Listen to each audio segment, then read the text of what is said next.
Yo, you know who y'all rocking with. I'm that dark skin one. And this is Back Outside Vibes. Talk to me, I talk back. You know the vibes, right?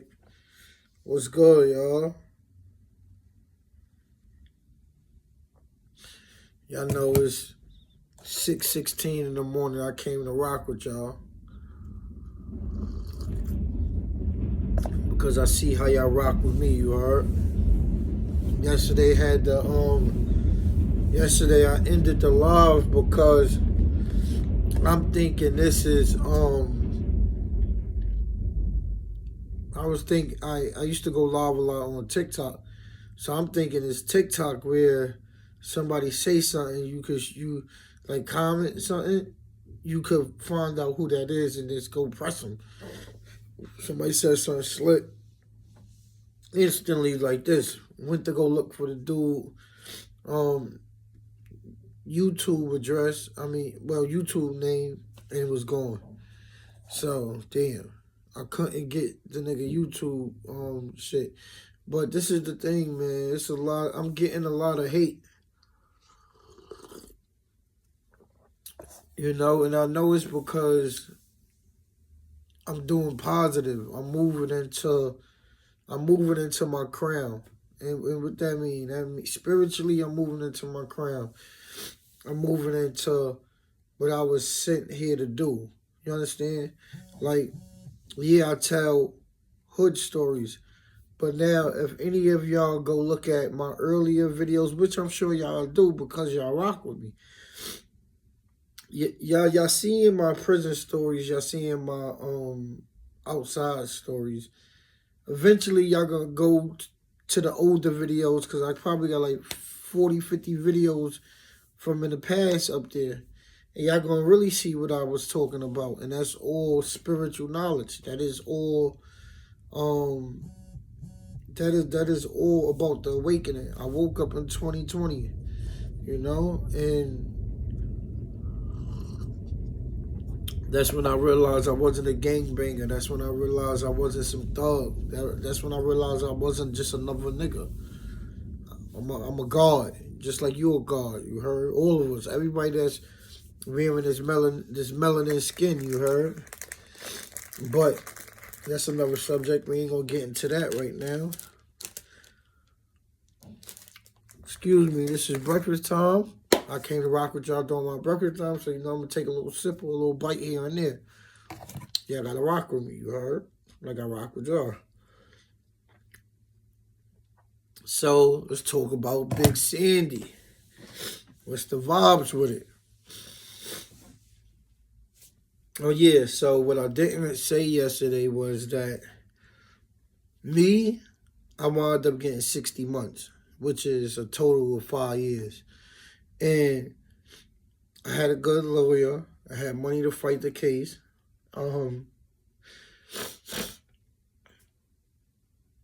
This is the thing. I wasn't from the Bronx. Understand? I literally was documented. I was only up there for a summer, you know? And so my lawyer stressed that, like, yo, you got a conspiracy that y'all been watching forever. My client just showed up 6 months ago, 5 months ago. Yeah, it was 5 months ago. I showed up 5 months ago. And so I wound up copping to the conspiracy and a gun, like what you call that? Yeah, they made me take one of the guns in a conspiracy, and they all together I got 5 years. They ran it concurrent. So, well, I don't know how they did it, but I wound up with 60 months type shit. And, 60 months in and 60 months out. Meaning 5 years in, 5 years on papers when I come home. So that was the worst. 5 years probation was literally the worst. I swear to God. Boom. If you got a chance to do your jail time without getting probation, do that jail time. Because probation, you're gonna fuck up. Especially me, I was fucking up. And so I took 16 months. And that's a low sentence.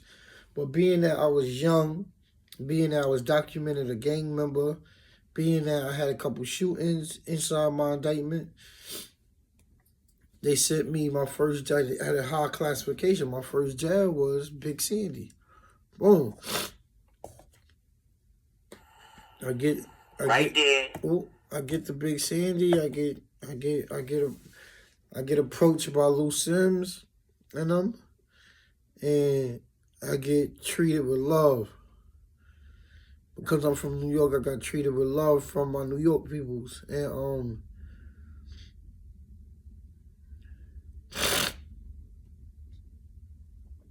at the time, I believe, I'm not sure if New York was beefing with the Dirty White Boys, or was it the Bloods beefing with the Dirty White Boys? But it was a power struggle going around. And I remember the second day, right? I'm like, yo, if I'm gonna be here with these big dudes, I gotta get my weight up. So I went to the yard real early. Like, yo, I'm gonna get my shit up. I started doing, ran a couple laps around the yard, and then I was doing burpees. By the time half my workout, I'm super thirsty. So, me not knowing no better, I go to the water fountain, the closest one to where I stopped the workout at. Oh, I'm not thinking of it. I go get me some water. Not thinking nothing at all. By the time I look up, by the time I lift my head, I'm surrounded by at least 8 white boys. Like, yo, boy, that ain't your water fountain, boy. You better go over there with the color float, folks. I'm like, what? That's when I said what? That's when I start seeing shing, shing, shing, shing. I'm like, oh. But the leader, he hurried up and came. He like, yo, kill it. He don't know the rules. He don't know what's going on.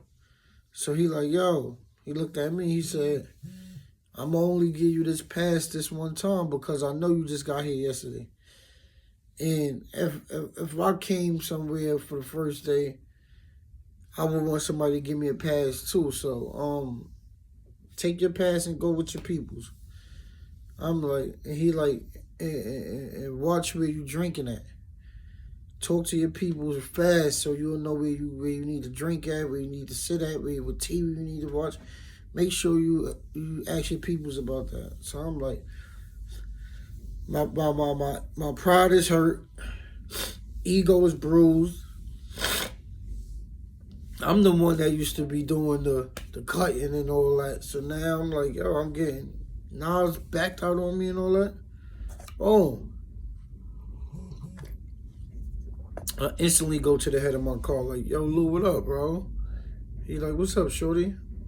He like, yo. He like, shorty, I got something for you. You know, that paperwork, it turned out to be what it was. It turned out to be just good. I'm like, yo, cool. He said that your paperwork came back good, man. I'm glad to hear that. I ain't doubt you. But, you know, I had to look through that because you don't never know what they putting around us. I'm like, that's true. But I'm like, yo, look, I just almost got into some shit in the yard. He like, what you mean? I'm like, yo, I went out there. I was doing my little workout. I went to the water fountain. He like, yo, ain't nobody tell you about the water fountains. I'm like, yo, nah. I look up, it's 6 white niggas around me with knives. He like, yeah. He like, yo, look, I'm going to put you with my man, and he going to take you around the compound and teach you how everything go. I'm like, all right, cool. Please, let's do that ASAP. We should have did that yet when I came in. He said, I would try to, but you went to sleep. I'm like, yeah, you're right. I ain't going to front. I came in and knocked the fuck out. But, all right, so now I'm moving around Big Sandy. This is literally gladiator school. I'm learning the ropes of prison life. Not Rikers Island life. I'm talking about real deal prison life. Meaning, Rikers Island and up north, you got the Bloods versus the Latin Kings or the Crips. And the Bloods is outweighing everybody. But now I'm in the phase where that color, you're right, that shit don't mean nothing. We talking about skin color versus skin color. We talking about ethnicity versus ethnicity. This is how these motherfuckers is playing. And it's a whole different ball game when you play like that, because you getting people that's neutral, that's for the life, that's not for the gangster life, all type of shit. You understand? So I know that my people, I know the New York car and them, they were strong. I'm not gonna lie, they were strong. We was real strong, and he made sure we never did things alone. This is why he said, "Yo, if you would have slowed down, I would have had an escort to be with you the whole day." So once I got my escort, he was another dude that was new, but he been there for like 3 months already, so he knew the ropes. So his job was to teach me the ropes now. That's how they had it. Like, yo, any new prisoner come in, I'm gonna need people to teach them the ropes. Where you at? Y'all gonna be on payroll. So I definitely loved how he structured it. I'm not gonna lie. Now let's talk about wartime in the yard. Okay, so I'm there for a few. I'm there for a few months now, and I'm there for a few. I want to say weeks, or how can I put it? 2 months to top. It's a scheme team video. Matter of fact, I'm gonna screenshot it and blow it up so y'all can see it. Look, I'm not doing nothing. Just hold up. I don't know what just happened. That was weird. My bad. I'm hungry, y'all. I'm sorry.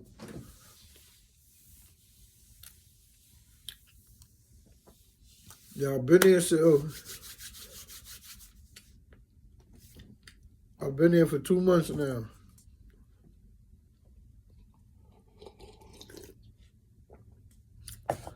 I know the ropes. I know the hustles.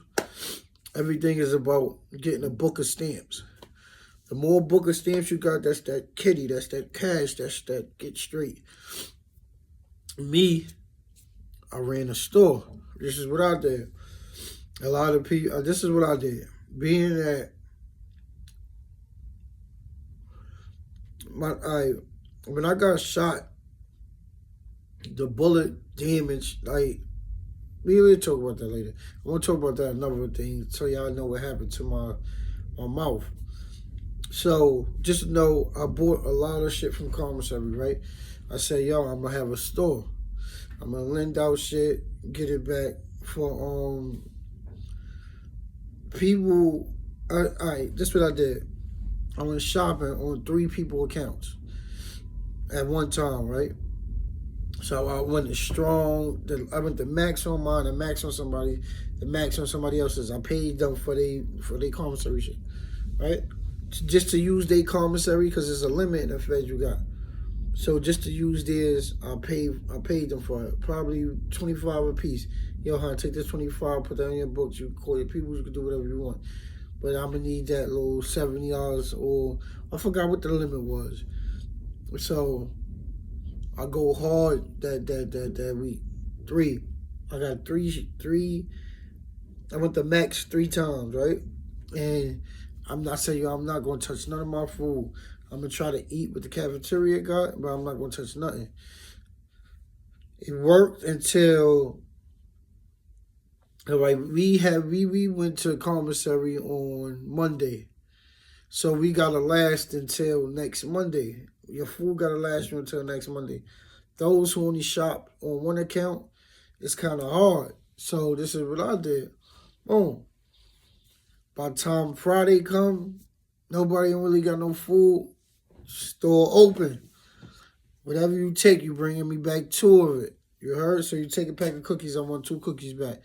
Niggas who I ain't really fuck with, that was for New York. Those of y'all who I ain't fuck with, outside race and all that, you know, you take 1 cookie, I want 3 cookies back.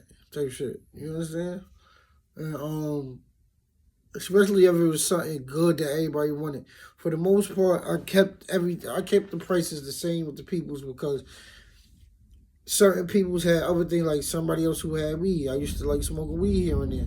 Certain shit like that I need. Another white dude, he was selling scalpels. I love scalpels. I'm tapping niggas' face like that and that shit open up. I love that. So I tried to be fair and not just look out for my New York car, but in a way make them feel good. But because if you're an earner, you're an earner. When you're an earner, you gotta put money back into the kitty just in case somebody else come in. They need this. They can't shop. They need a radio. They need sweatsuits. The money will always be there. So I did the store, and the store was clicking. I'm not even gonna lie. If I had 3 bins that time, by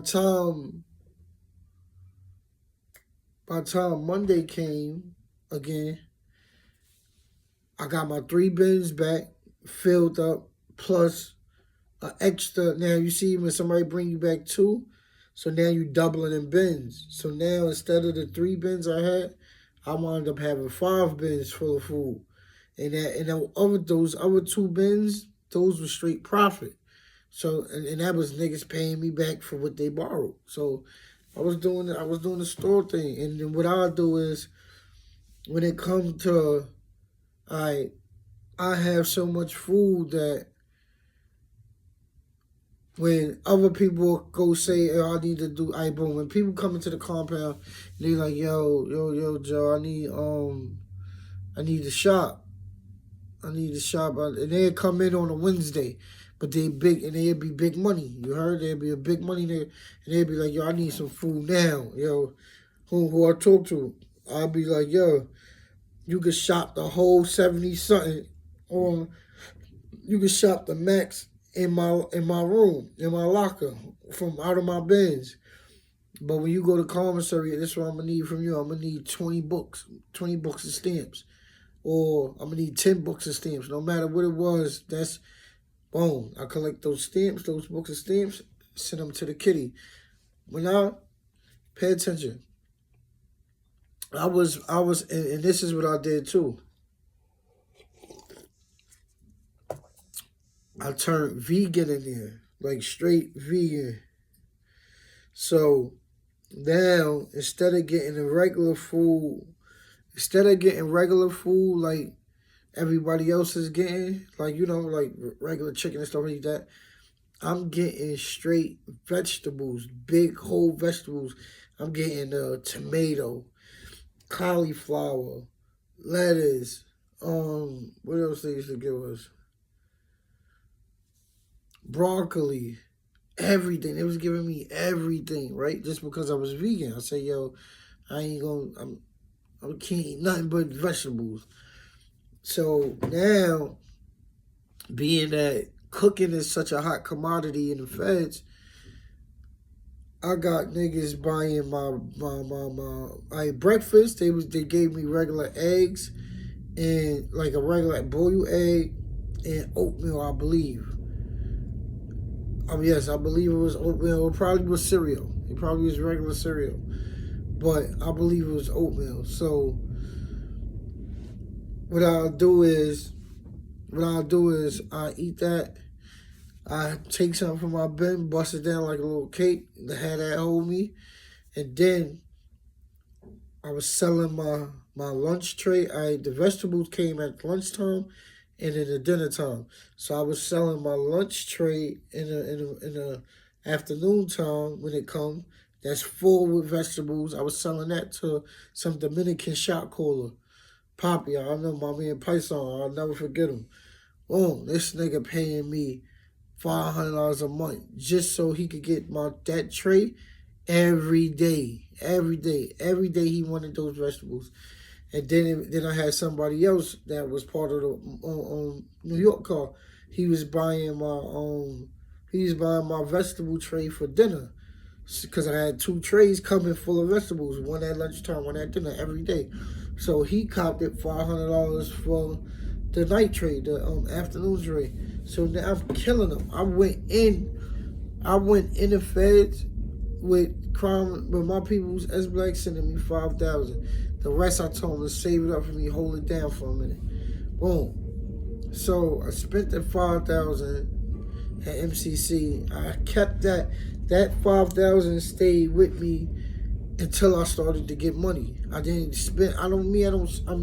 When I'm in jealous like that, I'm real stingy type shit. Even on the street, some people be like, yo, this nigga's real tight when it comes to money. I know that to be relevant, you need money. To do anything, you're gonna need money. And you're gonna need your hustle. So I put my hustle together. I was a young nigga, I had my hustle, selling my vegetable cherries, and I got the store.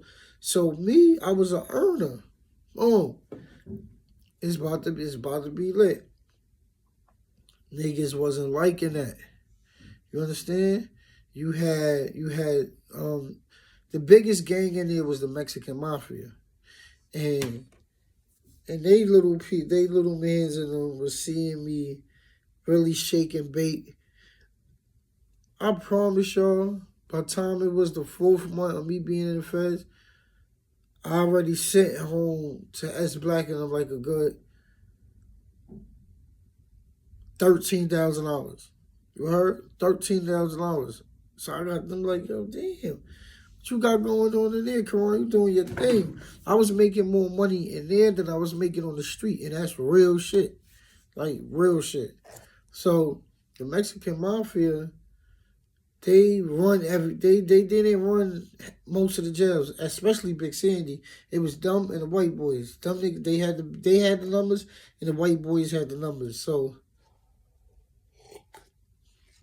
one day, a Mexican dude, he came, he like, yo, Holmes, I need such and such. And my shot caller like, yo, that don't give him nothing. I'm like, Lou always told me to never question him. So I'm like, don't worry about it. Yo, I ain't got nothing. He like, yo, I'm looking right there. You got 4. I'm like, yo, nah, store closed. He like, damn, Holmes, you gonna do that to me? And he used to be the drawer. So if you want a Valentine's Day card or a T-shirt to send your peoples, he was the one drawing and shit like that. So he used to do it for me because I used to send it to the girls that I had out there. And when I denied him, he spent off angry. And I'm like, yo, so I go to Lou. I'm like, yo, what happened? He like, yo, he was going to take that shit, not pay you, just so you could start the war. I'm like, oh, he's like, yeah, them niggas seeing that you're an earner. They want to tax you for earning. I'm like, yo, damn, bro. He like, yo, don't worry. He like, yo, don't worry about them. We don't care about the numbers. We ain't letting them niggas, we ain't gonna let them violate. We riding with you. I'm like, all right, cool. Now, those of y'all who don't know, because I didn't speak about this, but in MCC, by the time I got to MDC, I started slowing down on things. I started paying attention to my life more and seeing where I wanted to go. And so I made the conscious decision to drop out the gangs because, all right, my religion is Islam. It was Islam at the time. And at the time, it was a Muslim dude and a Crip dude going at it. I told the Crip dude, yo, you my cuz. Those are my brothers. Let me, fix everything. Just chill out. The cuz didn't wait. He moved on the Muslims. They fucked him up, broke his jaw, type of shit. So now, at that time, back in MDC, Brooklyn, right before we ship off to Big Sandy and all that, it was a Crip versus Muslim beef in the jail. And I had to pick a side. And to be honest, I'm like, yo, I gotta pick Allah before any other, you understand? And that's what I did. So by the time I got to Big Sandy, I'm Muslim too. So New York holding me down. The Muslims come to me and like, yo, we already heard, we rocking with you. The Bloods, Crime from MCC, he sent word from wherever he was at, yo, hold my little man down. My man Rocky, he coming in there, hold him down. Bloods came, held me down. Oh, so now it's like I felt so good. This feeling is a feeling I didn't feel in so long because I literally looked at all of these soldiers who had my back. And I'm like, yo, damn, these niggas tried to extort a nigga or tried to violate a nigga, but look how motherfuckers are standing up for me. That right there it made me look at jail different. Yes, nobody want to be in jail, especially not going through the cuttings, the fighting, the oppression. Nobody want to go through that. Nobody, not me. Nobody on this earth want to go through that. Nobody. But if you flip that around and you create brothership bonds with each and every comrade that you got in this jail, in these jails that you wound up in, you will fully heal yourself. You will fully take accountability of your actions. You will see where you went wrong at in life, take accountability, and do everything to change it. And that's what I was doing. That's exactly what I was doing. But the devil came at me because they felt I was making too much money and wanted to get with me. But the whole yard stood up for me, and I boom. So that tactic didn't work, right? So everybody trying to come to me like, yo, we got you, don't worry about it. Boom, they got their eyes set on you, but you good. Don't worry about it. Just go out there and keep your head high. Talking about when it's time to go to the yard. Boom. So when it was time to go to the yard, I'm walking with my dude, chilling room. So as soon as I get to the grass area, I bumps into, I don't even bump into him. He fake tried to bump into me, but I'm a New Yorker. I put the extra little on it because I'm walking this way, two Mexican niggas walking this way. So boom, I'm walking, listening to my MP3, and he tried to bump me. So I hit him, boom, stop playing with me. So he did it, fell. He turned around, like, yo, what up, boom. And I'm like, what up? Then I said, yo, you know what? Meet me in the back. If it's like that, then meet me in the back. So boom, his peoples is looking. They thinking it's just me. And I ain't really got nobody. But the shot callers from outside already told me it was time to go down, tell them to come to the back. That's where the blacks was, in the back, basketball court and shit like that. So, boom. This nigga, he go tell his people. So now, they already on point. They already seeing what's going on between me and him. So they already start making their way towards the back. But they trying to close me in. When I mean the blacks, everybody popped out for me, literally. Like first it was my dude Kareem, Muslim brother. He came straight through. It was him and a Muslim security. It's like seven of them on that little team right there. So it's 7 of them coming towards me. Another 7 of them the backup security team from Muslims, they coming up too. Boom. Then you got the New York niggas coming up, and then you got the Bloods coming straight. You got the Bloods entering the yard, seeing what's going on and walking to it like that. So the Mexicans start seeing they looking around. They like, yo, turned around, they dropping a knife, all that. Hey, all you see is them dropping shit and all that. They like, yo, whoa. The guards peeped it, pulled the pin. Oh. And shut down, lock down.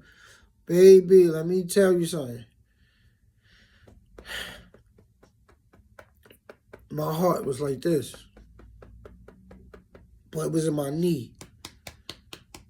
I was so scared and I was so thankful to God that I was not part of that riot, because the rules of the riot is no matter who fighting, hit our target. Make sure he feel it. And they was gonna send their best at me, and I was a kid. They was gonna send their best at me. I wasn't prepared because I only been living this life for 2 months. You understand? And that's our story. That was my time in Big Sandy. After that, I got shipped out a few days later. And no. After that, somebody died and the whole jail got closed down. So they took us and put us in Terry Hut, Kentucky. And we're going to talk about that next.